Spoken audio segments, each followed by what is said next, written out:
चाय की चुस्कियों और न्यूज़पेपर की सुर्खियों के साथ दिन की शुरुआत ना हो तो कुछ अधूरा सा लगता है। जी हाँ, न्यूज़पेपर हमारे जीवन का अभिन्न अंग बन चुके हैं। लेकिन क्या आपने कभी सोचा है कि हम समाचार पत्र को कितना करीब से जानते हैं? क्या हम उसकी बेसिक टर्म से परिचित हैं? नमस्कार, आप देख रहे हैं मासकॉम जंक्शन। आज का हमारा विषय है नो योर न्यूज़पेपर, यानी अपने समाचार पत्र को जानिए। इस सीरीज के पहले हिस्से में, इस सीरीज के पहले पार्ट में हम डिस्कस करेंगे कि न्यूज़पेपर के अलग अलग पेजेस का क्या महत्व है, क्या उनकी इंपॉर्टेंस है। फ्रंट पेज अपने आप में क्या कहता है, एडिटोरियल पेज की क्या विशेषता है, बैक पेज की क्या खास बात है और पेज 3 पे कौन सी खबरें प्रकाशित होती हैं। इसी तरह सप्लीमेंट क्या होते हैं, पुल आउट क्या होता है, जैकेट किसे बोलते हैं। तो अखबार के अलग अलग पेजेस को हम समझने की कोशिश करेंगे। इन सब पेजेस की अपनी एक नेचर होती है, इन सब का अपना अपना एक लेआउट होता है, अलग अलग पाठक वर्ग होता है। नो योर न्यूज़पेपर के इस पहली कड़ी में, पहले हिस्से में हम समझेंगे इन सब बातों को, इन सब टर्म्स को। तो सबसे पहले हम ये समझने का प्रयास करते हैं कि न्यूज़पेपर में जैकेट किसे बोलते हैं। अक्सर आप देखते हैं कि समाचार पत्र के एक नहीं, दो नहीं, बल्कि कई मरतबा 3-3 फ्रंट पेज भी होते हैं। तो एक फ्रंट पेज के ऊपर जब दूसरा फ्रंट पेज लगाया जाता है उसको जैकेट कहते हैं। न्यूज़पेपर की भाषा में इसे जैकेट कहते हैं। अक्सर इस पर एडवर्टीज़मेंट रहती हैं और फुल पेज एडवर्टीज़मेंट रहती हैं और संडे को, ज़्यादातर संडे को ये प्रकाशित होता है जैकेट के साथ। हालांकि आजकल कुछ न्यूज़पेपर्स हर संडे को अब एक जैकेट का इस्तेमाल करते हैं और उसके 2-2 फ्रंट पेज आप अक्सर देखते हैं। देन हम बात करते हैं जैकेट के बाद फ्रंट पेज की। फ्रंट पेज में सबसे मुख्य खबरें होती हैं, लीड, टॉप बॉक्स और बॉटम। ये 3 जो मेन एलिमेंट हैं फ्रंट पेज के कि सबसे प्रमुख खबर जो होती है उस दिन, अगर राष्ट्रीय अखबार की अगर हम बात करें तो देश की उस दिन की जो सबसे बड़ी खबर होती है वो हमें फ्रंट पेज पे लीड के रूप में देखने को मिलती है।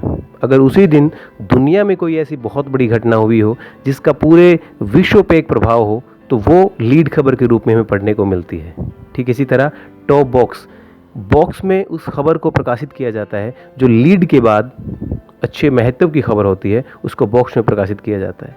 ठीक इसी तरह समाचार पत्र में सेकंड लीड, यानी लीड के बाद एक और महत्वपूर्ण जो खबर होती है वो सेकंड लीड के रूप में रहती है। और इसके साथ साथ बॉटम स्टोरी, जिसको कई बार हम एंकर स्टोरी भी बोलते हैं, वो न्यूज़पेपर में सबसे नीचे प्रकाशित की जाती है।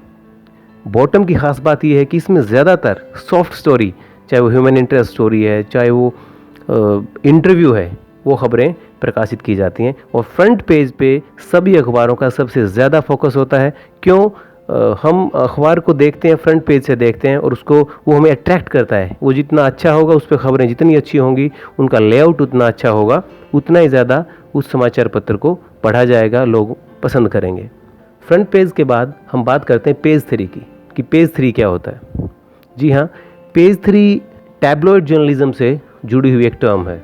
खासकर मेट्रोपॉलिटन सिटीज़ में, बड़े बड़े शहरों में, जहाँ पे बड़ी बड़ी पार्टियाँ होती हैं, कॉरपोरेट सेक्टर की पार्टी होती हैं या फिल्म इंडस्ट्री उसकी पार्टीज़ होती हैं, वहाँ पे लोग आते हैं, वो क्या बात कर रहे हैं आपस में, वहाँ पे जर्नलिस्ट जाते हैं, इंटरव्यू करते हैं, किसकी कहाँ क्या डील हो रही है, किसको कौन सी नई फिल्म मिल रही है और किसका आपस में क्या रिलेशनशिप स्टेटस है। वो सारी चीज़ें फैशन से जुड़ी, एंटरटेनमेंट से जुड़ी, लाइफस्टाइल से जुड़ी जो खबरें होती हैं वो पेज 3 पर प्रकाशित की जाती हैं। और ख़ासकर टैब्लॉइड जो न्यूज़पेपर हैं उससे जुड़ी ये टर्म है। आपने देखी होगी शायद वो फिल्म मधुर भंडारकर जी की, उनके निर्देशन में बनी थी फिल्म पेज 3। इसी विषय पर वो फिल्म बनी थी कि कैसे जर्नलिस्ट पेज 3 के लिए खबरें कवर करते हैं और वो कैसे खुद वहाँ पे जाते हैं, उस पार्टी का हिस्सा बनते हैं और वहाँ से खबरें निकाल के लेकर आते हैं।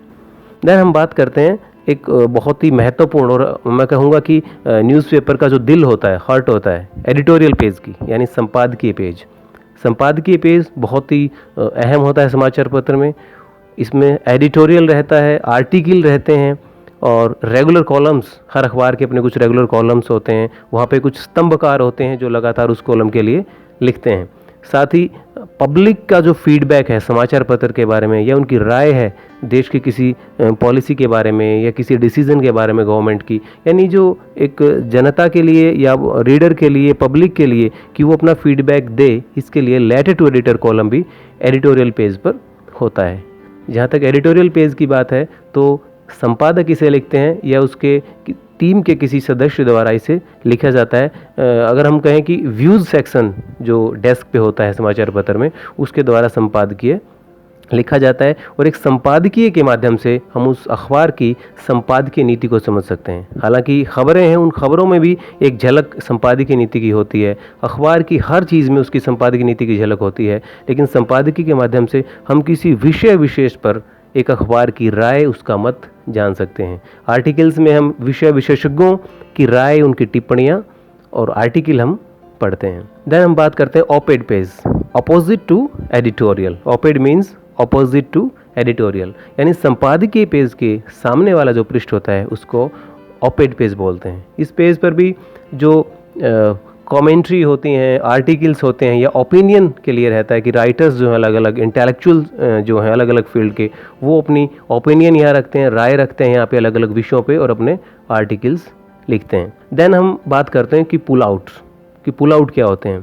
पुल आउट जो लोकल एडिशन होते हैं समाचार पत्रों के, उनको पुल आउट बोलते हैं। ख़ासकर हम अगर बात करें कि नई सदी में यानी 2000 के बाद पुल आउट का चलन ज़्यादा हुआ और पुल आउट का जो कॉन्सेप्ट था वो यही था कि अखबारों ने सर्वे किया। जैसे दैनिक भास्कर का अगर हम एग्जांपल लें, दैनिक भास्कर ने एक बहुत बड़ा सर्वे किया, लोगों के पास वो गए कि आप किस तरह का अखबार चाहते हैं, किस तरह की खबरें चाहते हैं। तो सर्वे की जो बड़ी फाइंडिंग्स थी वो ये थी कि लोग बाहर के देशों की खबरें जानना चाहते हैं, पढ़ना चाहते हैं, देखना चाहते हैं, लेकिन साथ ही वो ये भी जानना चाहते हैं कि हमारे आसपास क्या हो रहा है, हमारे आसपास के गाँव में, मोहल्ले में, शहर में क्या हो रहा है, कौन अच्छा काम कर रहा है, कौन ऐसा काम कर रहा है जिससे हम प्रेरणा ले सकते हैं, वो जानना चाहते हैं। तो इसी कॉन्सेप्ट पे जो पुल आउट हैं धीरे धीरे सब अखबारों ने अपने शुरू किए और अब जिला स्तर से लेके जो तहसील स्तर तक भी कई अखबार अपना पुल आउट लेकर आ रहे हैं। और पुल आउट की सबसे ख़ास बात ये रही, इसने लोकल खबरों को कवर किया। और जहाँ तक पहले गांव में 1 या 2 या 4 समाचार पत्र जाते थे दूर दूर दराज के गांव में, आज उन गांव तक समाचार पत्र की पहुंच बढ़ी है और उन गांव की खबरों की पहुंच भी पुल आउट के माध्यम से अखबारों में बढ़ी है। यानी समाचार पत्र का दायरा इससे काफ़ी बड़ा है। अब हम बात करते हैं कि सप्लीमेंट क्या होता है समाचार पत्र में या न्यूज़पेपर में। सप्लीमेंट किसे कहते हैं? सप्लीमेंट होते हैं परिशिष्ट, यानी वीकली सप्लीमेंट हमें पढ़ने को मिलते हैं। हम देखते हैं समाचार पत्र में अलग अलग विषयों पे, जैसे रियल एस्टेट पे कई समाचार पत्र निकालते हैं उस विषय की जानकारी देने के लिए, लोगों को इन्फॉर्मेशन देने के लिए। फिल्म इंडस्ट्री, लाइफस्टाइल, ठीक इसी तरह वीमेन एम्पावरमेंट को लेके, जॉब्स एंड करियर को लेकर के अलग अलग विषयों पे हर समाचार पत्र वीकली, कोई प्रिशिष्ट मंडे को आता है, कोई ट्यूसडे को, वेडनेसडे को, जितने भी समाचार पत्र हैं उनके वीकली 3 या 4 सप्लीमेंट रहते हैं जिनका टारगेट ऑडियंस अलग रहता है, फोकस ग्रुप अलग रहता है। कोई यूथ ओरिएंटेड है तो कोई महिला ओरिएंटेड है, और कुछ ऐसे होते हैं जिसमें आप एक पॉजिटिविटी लेके आते हैं, मोटिवेशन देते हैं अपने पाठकों को। तो अलग अलग सप्लीमेंट्स हैं जो कि वीकली हमें पढ़ने को मिलते हैं, साप्ताहिक परिशिष्ट। इसके अलावा अगर सप्लीमेंट के अखबार में हम बात करें तो एडवर्टाइजिंग के फील्ड में भी सप्लीमेंट निकलते हैं, जैसे लेकिन जो एडवर्टाइजिंग के सप्लीमेंट हैं उसका एडिटोरियल की टीम से ज़्यादा लेना देना नहीं होता है। इसका काम मार्केटिंग की जो टीम है वो करती है। जैसे कोई फेस्टिवल है, न्यू ईयर है या कोई स्पेशल डे जिस पे सप्लीमेंट है और उसी फील्ड से जुड़े लोग उसमें विज्ञापन देते हैं और एडवर्टाइजिंग सप्लीमेंट निकाला जाता है। तो दोस्तों, ये थी नो योर न्यूज़पेपर सीरीज़ की पहली कड़ी। इस कड़ी से जुड़ी और वीडियो देखने के लिए आप जुड़े रहिए हमारे साथ और देखते रहिए मासकॉम जंक्शन। धन्यवाद।